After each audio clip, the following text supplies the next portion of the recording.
9868750777 ഈ 986807507777 എന്നാണ് അങ്ങനെ എന്നെ നിരന്തരം വിളിച്ചിരുന്നത്. പിന്നെ എന്നെ അന്ന് അദ്ദേഹം ഈ അശോക് ഹോട്ടലിലെ സാഗരജ്ഞയുടെ എൻട്രി കൗണ്ടറിൽ കാണാൻ വന്നപ്പോൾ ഉപയോഗിച്ച കാർ നമ്പർ അനിൽ ആൻ്റണി മേടിച്ചതിൻ്റെ രഹസ്യങ്ങളാണ് നന്ദകുമാർ പുറത്തുവിട്ടത്. നന്ദകുമാറിന്ന് കാര്യമായി ഇന്ന് വീണ്ടും രംഗത്ത് വന്നിരിക്കുകയാണ്. ആരൊക്കെ കുത്തിയിളക്കി വിടുന്ന പോലെയൊക്കെ തോന്നുന്നുണ്ട്. ദല്ലാൾ നന്ദകുമാർ നമുക്കറിയാം. ഇപ്പോൾ മാധ്യമങ്ങളിലൊക്കെ ഏതാണ്ടൊക്കെ നിറഞ്ഞിരിക്കുന്ന ഈ ദല്ലാൾ നന്ദകുമാർ ആരാണെന്നും എന്താണെന്നും ഒക്കെ പ്രത്യേകിച്ചൊരു പണിയൊന്നും എടുത്തു പറയാനില്ലെങ്കിലും പുള്ളി രാഷ്ട്രീയക്കാരെ പിന്നാലെ എപ്പോഴും ഉണ്ടാവും. അദ്ദേഹത്തിന് പൈസ മേടിക്കാനും ആളുണ്ടാവും. ഇപ്പം പുറത്തു വിടുന്ന മറ്റൊരു വാർത്ത, നമ്മുടെ ശോഭാ സുരേന്ദ്രൻ 10 ലക്ഷം രൂപ വാങ്ങി, അദ്ദേഹത്തെ തിരിച്ചു കൊടുത്തില്ല. തെളിവ് സഹിതം ഡൽഹിയിൽ നിന്നാണ് അക്കൗണ്ടിലേക്ക് ട്രാൻസ്ഫർ ചെയ്യുന്നതാണ് പറയുന്നത് പുള്ളി.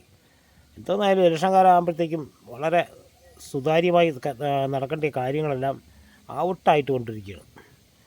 അപ്പോൾ എന്തായാലും ഒരു ഇതാണ് നമ്മുടെ രാജ്യത്ത് ഇലക്ഷൻ പ്രക്രിയ തന്നെ സംശയാസ്പദമായിക്കൊണ്ടിരിക്കുന്ന ഒരു കാലഘട്ടം. ഒരു സൈഡിൽ നരേന്ദ്രമോദി തീവ്രവാദികളെ മുസ്ലിങ്ങളെ വളരെ മോശമായിട്ട് ചിത്രീകരിക്കുന്നു. അതിനെതിരെ ഇലക്ഷൻ കമ്മീഷൻ പരാതി ഒത്തിരി മിണ്ടാട്ടമില്ല. പിന്നെ ഇന്നലെ നമ്മളുടെ PV അൻവർ നമ്മുടെ രാഹുൽ ഗാന്ധിയെ, ഞാൻ ഗാന്ധി എന്ന് തന്നെ പറയും, അദ്ദേഹത്തിൻ്റെ DNA ടെസ്റ്റ് ചെയ്യണമെന്ന് പറയുന്നു. ഇതെന്ത് കഷ്ടമാണെന്ന് ആലോചിച്ച് നോക്കണേ.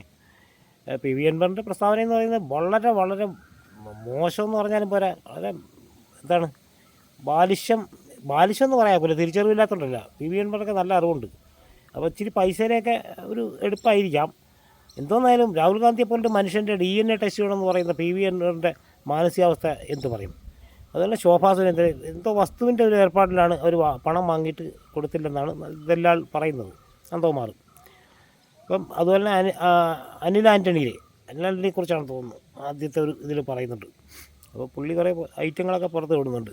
ഇതെല്ലാം ഇലക്ഷൻ കഴിയുമ്പോഴത്തേക്ക് പുള്ളി വീണ്ടും അടുത്ത ഇതുമായിട്ട് വരുമെന്ന് പറയുന്നുണ്ട്. അപ്പോൾ എന്തായാലും നമ്മുടെ ശോഭാ സുരേന്ദ്രൻ്റെ ഒരു ഇത് നമ്മളൊന്ന് കണ്ടു നോക്കാം നമുക്ക്. ക്രൗഡ് പുള്ളർ കാൻഡിഡേറ്റ് 10 ലക്ഷം രൂപ മേടിച്ചിട്ട് മടക്കി തന്നിട്ടില്ലെന്ന് അതിൻ്റെ കോപ്പി.